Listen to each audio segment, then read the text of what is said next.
ቆያችሁ ኢትዮ ማይክሮሶፍት ተከታዮች በዛሬ ክፍል የሚያሳየው ምንድነው በመስሪያ ቤት እየሰራችሁ የተለያየ ሳይት ለምሳሌ ሃንድል የምታደርጉት ከሆነ እነዚህ ሳይቶች ለምሳሌ ከእናንተ እየተረሳ የሚያስቸግራችሁ ከሆነ እነዚህ ነገሮችን በቀላሉ አድርገን እንዴት እንይዛቸዋለን ወይም ሃንድል እናደርጋቸዋለን በሚል ነው የሚያሳያችሁ። አሁን እዚህ ጋር እንደሚታያችሁ የኔ ለምሳሌ የሚወርዳቸው ሳይቶች እዚህ ጋር አስቀምጫለሁ እዚህ ጋር አስቀምጫለሁ ማለት ነው። ስለዚህ እኔ አሁን ሌላ ለምሳሌ እንደዚህ አይነት ተጨማሪ ሌላ ለምሳሌ መጨመር ከፈለኩኝ ይሄ ታይም በጣም ሴቭ ያደርጋል። አንድ ሳይት ሄደን ከምንፈልግ ይህን ለምሳሌ ለማድረግ አንደኛ ለምሳሌ እዚህ ጋር ሄድኩኝና ለምሳሌ ፌስቡክ እዚህ ጋር ላንጉዌጅ ሊቀይር ከዛ እዚህ ጋር ሰርች ሲያደርግ ፌስቡክ ለምሳሌ facebook.com ብዬ ጻፍኩኝ። ስለዚህ ፌስቡክ እዚህ ላይ ይመጣል ማለት ነው የኔ ፌስቡክ። ስለዚህ ይሄንን ምን አደርጋለሁ እዚህ ጋር ፋቮሪት ውስጥ አደርጋለሁ። ኦኬ ስለዚህ ግን እዚህ ጋር ያለውን ለምሳሌ ፋቮሪት እዚህ ጋር ያለውን ከሌለ ተጨማሪን መስራት ይችላል ማለት ነው። ሶ choose another folder እላለሁ። ከዛ እዚህ ውስጥ መጥቼ እዚህ ጋር አዲስ ፎልደር ከፍታለሁ። ይሄን ለምሳሌ ሶሻል ወይም ሶሻል አዲስ ፎልደር እዚህ ጋር መጣሁኝ። እዚህ ጋር ኒው ፎልደር አርኩኝ። እዚህ ጋር ሶሻል ኔትወርክስ ብዬ አስጻፍኩኝ። ስለዚህ ሶሻል ኔትወርኮችን አጠቃላይ አንድ ላይ ግሩፕ አደርጋለሁ ማለት ነው። ስለዚህ ሌላ ደግሞ እኔ ያልፈለኳቸውን ለምሳሌ አሁን ይሄንን ራይት ክሊክ አድርጌ ዲሌት አደርጋለሁ ማለት ነው። ያልፈለኩትን በዚህ መልክ ክሬት ለማድረግ አዲስ በዚህ ክሬት አደርጋለሁ። ለምሳሌ ይሄን አሁን ሶሻል ኔትወርክ ክሬት አድርጌያለሁ። ስለዚህ በዚህ ግሩፕ ውስጥ ነው ማለት ነው የሚያስቀምጠው።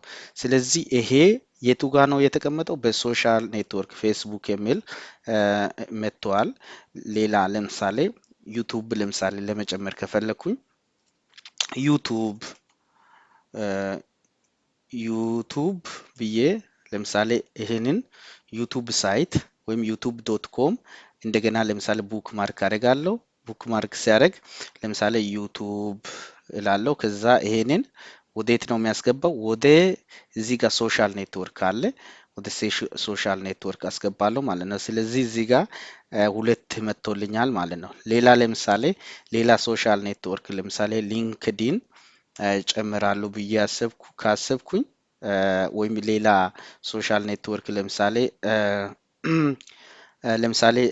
ትዊተር ይሄን ሳይት አገኘው እስከ ሶሻል ኔትወርክ የራስን ሳይት እንደዚህ አገኘውኝና ይሄንን ቡክ ማርክ ሲያደርግ ወዴት ነው የሚያስገባው? ትዊተር የሚለውን ብቻ እዚህ ጋር አስተካክዬ ጽፋለሁ እንደሚመቸኝ። ከዛ በኋላ ሶሻል ኔትወርክ ላይ ያስገባውኝ ማለት ነው። ኦኬ ከዛ በኋላ ሌላ ለምሳሌ ሶሻል ኔትወርክ ቢፈልግ ለምሳሌ አዘር ለምሳሌ ሶሻል ኔትወርክ